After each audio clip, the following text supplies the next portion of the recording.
साल 1893 जर्मनी में एक 12 साल का बच्चा अपने पेरेंट्स को हमेशा के लिए खो देता है। जाते जाते वो उसके लिए कुछ पैसे छोड़ जाते हैं, बट फ्यूचर में ट्रैवलिंग के दौरान वो पैसे भी चोरी हो जाते हैं। लेकिन अपना सब कुछ खो देने के बाद भी उसके पास एक चीज बाकी थी, वॉचेस के लिए उसका अनस्टॉपेबल पैशन। और इसी पैशन के बेस पे उसने बना डाली वर्ल्ड की ग्रेटेस्ट वॉच कंपनी। ये कहानी है रोलेक्स वॉचेस की। जर्मनी में केवल 12 साल के हांस विल्सडॉर्फ अपने माता पिता की डेथ के बाद एक ऑर्फन बन चुके थे और उनके फ्यूचर में केवल अंधेरा ही अंधेरा था। ऐसे में रिलेटिव्स ने हांस के पेरेंट्स का बिजनेस बेच दिया और उन्हें बोर्डिंग स्कूल में डाल दिया। स्कूल के दौरान उनकी एक स्विट्जरलैंड के लड़के से दोस्ती हुई जिसने उन्हें स्विट्जरलैंड की वॉच मेकिंग इंडस्ट्री के बारे में बहुत कुछ बताया। और ये सब जान के हांस के अंदर से आवाज आई कि उनका फ्यूचर इसी इंडस्ट्री में है। इसीलिए 1900 में केवल 19 साल की एज में वो जर्मनी छोड़ के स्विट्जरलैंड की ओर निकल पड़े। स्विट्जरलैंड में उन्हें क्यूना कॉटन नाम की एक वॉच मेकिंग कंपनी में जॉब मिल गई। यहाँ उनका काम था डेली कई 100 पॉकेट वॉचेस की एक्यूरेसी को चेक करना। और इसी काम को करते करते उनके अंदर परफेक्ट वॉचेस बनाने का पैशन डेवलप हो गया। 1903 में उन्होंने लंदन जाके सेटल होने का डिसीजन लिया, लेकिन इसी जर्नी में उनके साथ एक बहुत बड़ा हादसा हो गया। उनके पेरेंट्स से मिले हुए पूरे 33,000 जर्मन गोल्ड मार्क्स चोरी हो गए। ये उनके लिए एक बहुत बड़ा सेटबैक था, लेकिन उनके पास आगे बढ़ते रहने के अलावा और कोई ऑप्शन नहीं था। लंदन पहुंच के उन्होंने एक दूसरी वॉच मेकिंग कंपनी में सेल्स एंड मार्केटिंग की जॉब ले ली और अगले 2 सालों में उन्होंने वॉच मेकिंग इंडस्ट्री में मैन्युफैक्चरिंग, सेल्स और सबसे इंपॉर्टेंट कंज्यूमर बिहेवियर के बारे में बहुत कुछ सीखा। उन्हें रियलाइज हुआ कि सभी वॉच मेकिंग कंपनीज अपनी वॉचेस को कुछ ज्यादा ही फैंसी और डेकोरेटिव बनाने पे फोकस कर रही हैं, जबकि कस्टमर्स को सिंपल, एक्यूरेट, ड्यूरेबल और एलिगेंट वॉचेस चाहिए थी। और इसी सिचुएशन को बदलने के लिए केवल 24 साल की उम्र में उन्होंने अपना खुद का वॉच मेकिंग बिजनेस स्टार्ट करने का फैसला किया। लेकिन एक प्रॉब्लम थी, बिजनेस स्टार्ट करने के लिए हांस के पास सफिशिएंट कैपिटल नहीं था। इसीलिए उन्होंने अपने ब्रदर इन लॉ को कैपिटल के बदले अपना बिजनेस पार्टनर बना लिया और इसी तरह 1905 में एस्टैब्लिश हुई विल्सडॉर्फ एंड डेविस फर्म।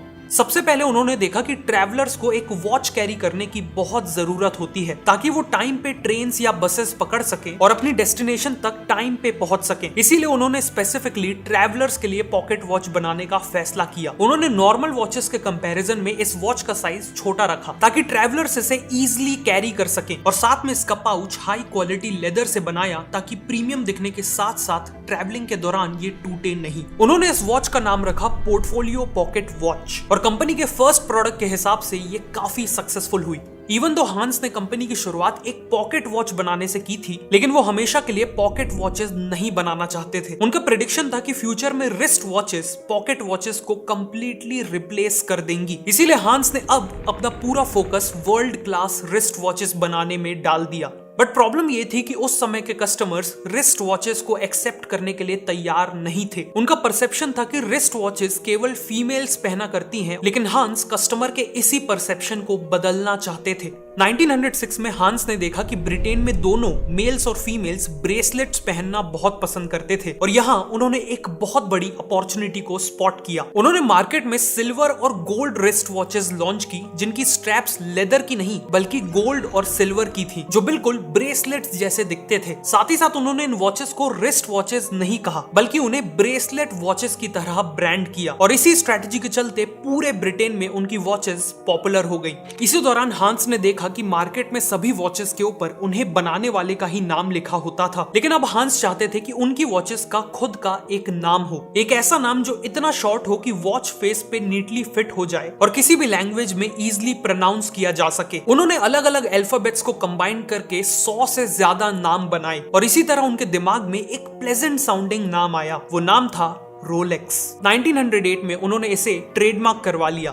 वैसे आज भी रिस्ट वॉचेस केवल टाइम देखने के लिए नहीं बल्कि हमारे ओवरऑल लुक्स और पर्सनैलिटी को इनहेंस करने के लिए भी यूज होती हैं। लेकिन एक एक्सपेंसिव वॉच भी आपके लुक्स और कॉन्फिडेंस को बूस्ट नहीं कर सकती अगर आपके दांत मिसअलाइंड हो या दांतों में गैप्स हो, क्योंकि एक परफेक्ट स्माइल और वेल अलाइंड टीथ एक फर्स्ट इंप्रेशन के लिए बहुत इंपॉर्टेंट है। टीथ अलाइनमेंट का कॉमन सॉल्यूशन है मेटल ब्रेसेस लगवाना, लेकिन इन्हें लगवाने में बहुत पेन होता है और ये दिखने में भी अनअट्रैक्टिव लगते हैं। काफी सारे फूड रिस्ट्रिक्शंस भी होते हैं और ओरल हाइजीन मेंटेन करना भी डिफिकल्ट हो जाता है। इसीलिए टूथसी लेके आया है इनविजिबल टीथ अलाइनर्स, जो आपके टेढ़े मेढ़े दांतों को सीधा करता है और दांतों के बीच के गैप्स को भी बंद कर देता है। ट्रेडिशनल ब्रेसेस के कंपैरिजन में इनका ट्रीटमेंट टाइम भी कम है, लगभग 6 to 12 मंथ्स। और क्योंकि ये इनविजिबल है, किसी को पता ही नहीं चलेगा कि आपने इन्हें लगाया है। ऑल्सो इन्हें यूज करने में कोई पेन भी नहीं होता और फाइनली खाते वक्त इसे इजिली रिमूव भी किया जा सकता है। इन्हें बनवाना भी काफी सिंपल है। सिंपली अपने फोन में टूथसी ऐप डाउनलोड कीजिए और उनका free 3D teeth scan book कीजिए। ये स्कैन आप अपने घर पर या टूथसी के एक्सपीरियंस सेंटर्स पे भी जाकर करवा सकते हैं, जो भी आपको कन्वीनियंट लगे। फिर कुछ ही दिन में आपके कस्टमाइज्ड अलाइनर इस क्यूट लिटिल रेड बॉक्स में आपको डिलीवर हो जाएंगे। टूथसी ने अपने रिवॉल्यूशनरी प्रोडक्ट और कस्टमर सर्विस के चलते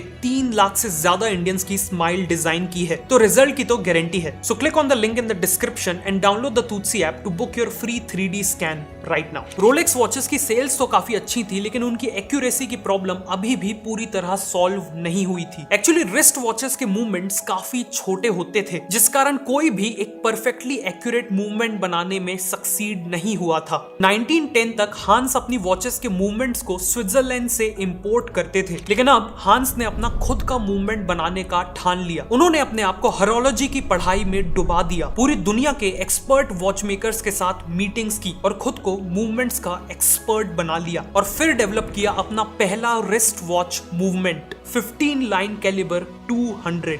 उन्होंने इसे स्विट्जरलैंड के ऑफिशियल क्रोनोमीटर टेस्टिंग इंस्टीट्यूट में सर्टिफिकेशन के लिए भेजा। वहां इस पे रिगरस टेस्ट्स हुए, जिसके बाद ये पूरे वर्ल्ड का पहला रिस्ट वॉच मूवमेंट बना जिसे क्रोनोमीटर सर्टिफिकेट मिला। बेसिकली हांस ने वर्ल्ड का सबसे एक्यूरेट रिस्ट वॉच मूवमेंट बना लिया था। इस इनोवेशन के चलते रोलेक्स की रेपुटेशन काफी बढ़ गई और अब उनकी वॉचेस केवल ब्रिटेन नहीं बल्कि बाकी यूरोपियन कंट्रीज में भी एक्सपोर्ट होने लगी।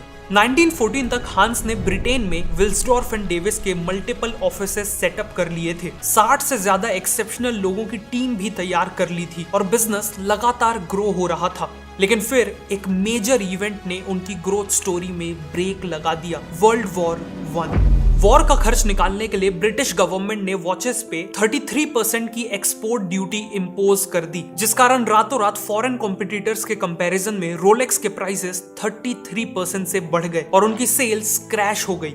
इस क्राइसिस को सरवाइव करने के लिए हांस को अपनी पूरी कंपनी को ब्रिटेन से स्विट्जरलैंड शिफ्ट करना पड़ा। अभी तक तो रोलेक्स केवल उनकी वॉच ब्रांड का नाम था, लेकिन स्विट्जरलैंड आके उन्होंने अपनी कंपनी का नाम भी रोलेक्स वॉच को लिमिटेड कर दिया और अपने कई बिजनेस ऑपरेशंस को वापस जीरो से स्टार्ट किया। वॉर के चलते लग्जरी वॉचेस का मार्केट क्रैश हो चुका था, लेकिन तभी हांस ने एक बहुत इंटरेस्टिंग ट्रेंड ऑब्जर्व किया। सडनली वर्ल्ड वॉर 1 में लड़ने वाली आर्मीज की तरफ से रिस्ट वॉचेस की बहुत डिमांड आ रही थी। एक्चुअली वॉर के दौरान सभी सोल्जर्स को टाइम देखना बहुत जरूरी होता है, ताकि वो सभी अपने एक्शंस जैसे कब फायर करना है, कब आगे बढ़ना है वगैरह को प्रॉपरली कोऑर्डिनेट कर पाए। ऐसे में टाइम देखने के लिए पॉकेट वॉचेस को यूज करना प्रैक्टिकल नहीं था, क्योंकि केवल टाइम देखने के लिए सोल्जर्स को अपनी राइफल नीचे रखनी पड़ती थी, कोट खोलना पड़ता था और फिर वॉच निकालनी पड़ती थी। इसीलिए आर्मीज रिस्ट वॉचेस पे शिफ्ट होने लगी, जिसमें टाइम देखना बहुत आसान था। इसे देखते हुए रोलेक्स ने सोल्जर्स के लिए अपनी ट्रेंच वॉचेस लॉन्च की। इन वॉचेस का ग्लास अनब्रेकेबल था और बॉडी काफी स्ट्रॉन्ग थी और इसमें लुमिनेसेंट रेडियम आवर हैंड दिया हुआ था, ताकि लो लाइट में भी सोल्जर्स टाइम देख सके। इन्हीं ट्रेंच वॉचेस ने रोलेक्स को वॉर के दौरान भी अच्छा बिजनेस करने में हेल्प किया। वर्ल्ड वॉर 1 के सोल्जर्स को लोग अपनी अपनी कंट्रीज में हीरो की तरह मानते थे और जब लोगों ने अपने हीरोज को रिस्ट वॉचेस पहने देखा तो वो भी तेजी से रिस्ट वॉचेस पे शिफ्ट होने लगे और जैसा हांस ने सोचा था, रिस्ट वॉचेस ने पॉकेट वॉचेस को कंप्लीटली रिप्लेस कर दिया। लेकिन अभी भी रिस्ट वॉचेस में एक बहुत बड़ी प्रॉब्लम थी। इनकी एक्यूरेसी बिगड़ जाती थी अगर डस्ट या पानी इनके अंदर चले जाए और हांस अब इसी प्रॉब्लम को सॉल्व करना चाहते थे। उन्होंने ठान लिया कि वो एक ऐसा वॉच केस बनाएंगे जो बेहद टाइट हो, इतना टाइट कि उसका मूवमेंट कभी भी डस्ट, हीट और सबसे इंपॉर्टेंट वाटर से डैमेज नहीं हो पाएगा।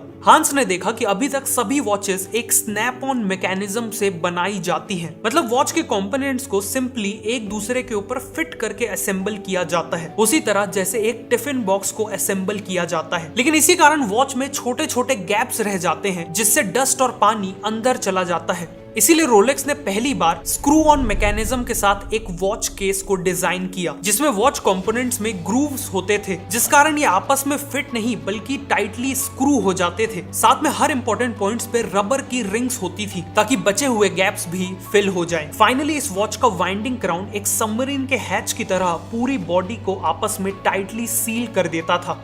ये वॉच बिल्कुल एक ऑयस्टर की तरह बिना किसी इंटरनल डैमेज के अनलिमिटेड समय तक पानी के अंदर रह सकती थी और इसीलिए इसका नाम पड़ा ऑयस्टर, द रोलेक्स ऑयस्टर।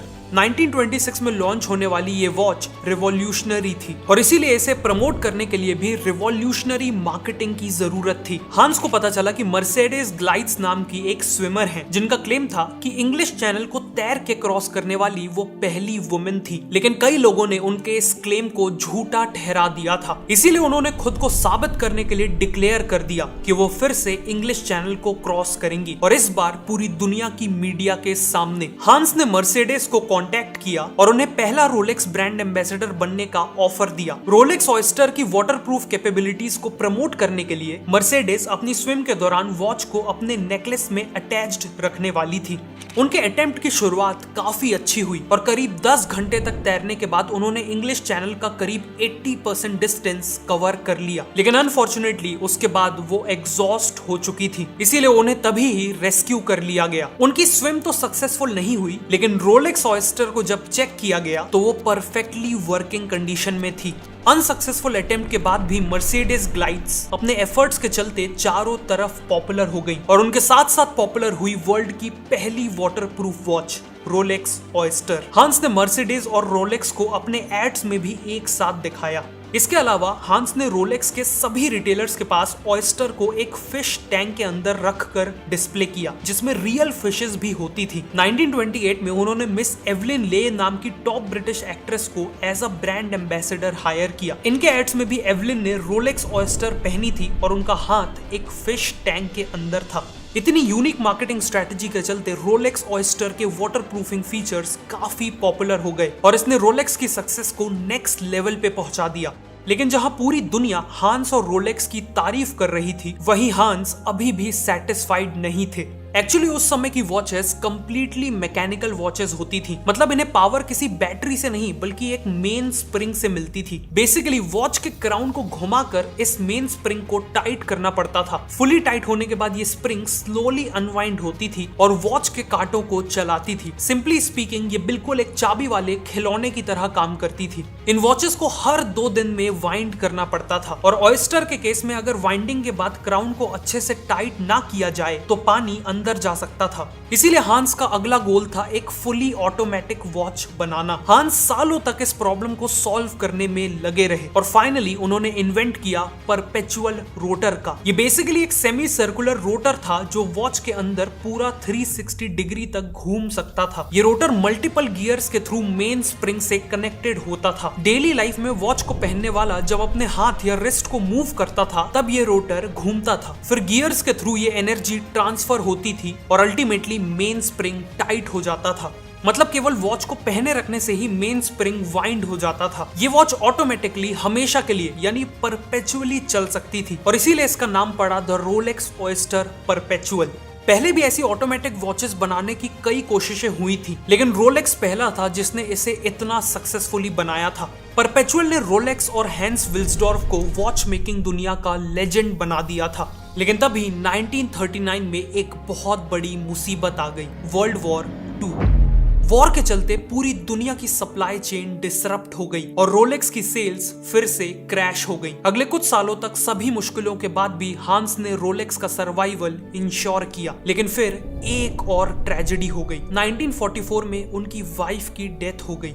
पिछले 6 साल हांस की लाइफ का सबसे चैलेंजिंग टाइम था, लेकिन बचपन से ऐसे चैलेंजेस फेस कर करके उन्होंने एक फाइटर माइंडसेट डेवलप कर लिया था। इसीलिए उन्होंने अपनी एनर्जी को रीग्रुप किया और वापस उस काम में लग गए जिसमें वो वर्ल्ड्स बेस्ट थे, यानी वर्ल्ड क्लास वॉचेस बनाना। 1945 में रोलेक्स ने अपनी 40th एनिवर्सरी पूरी की और इसी ओकेजन में उन्होंने लॉन्च की रोलेक्स डेटजस्ट, जो दुनिया की पहली ऑटोमेटिक वाटरप्रूफ वॉच थी जिसमें डेट भी दिखती थी। लेकिन एक प्रॉब्लम थी, कुछ लोगों ने कंप्लेन की थी कि डेट का डिस्प्ले बहुत छोटा होने के कारण उन्हें डेट देखने में प्रॉब्लम आती थी। हमेशा की तरह हांस इसका सॉल्यूशन निकालने में लग गए।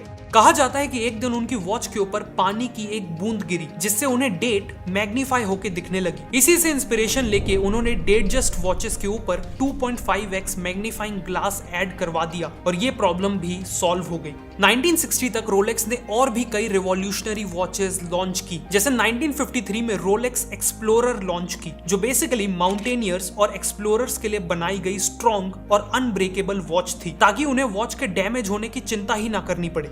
1955 में रोलेक्स की GMT मास्टर लॉन्च हुई, जिसमें एक रोटेटिंग बेजल थी। ये वॉच मेनली पायलट्स के लिए थी, क्योंकि पायलट्स को फ्लाई करते वक्त अलग अलग टाइम जोन्स को ट्रैक करना पड़ता है और इस बेजल के थ्रू वो ऐसा कर सकते थे।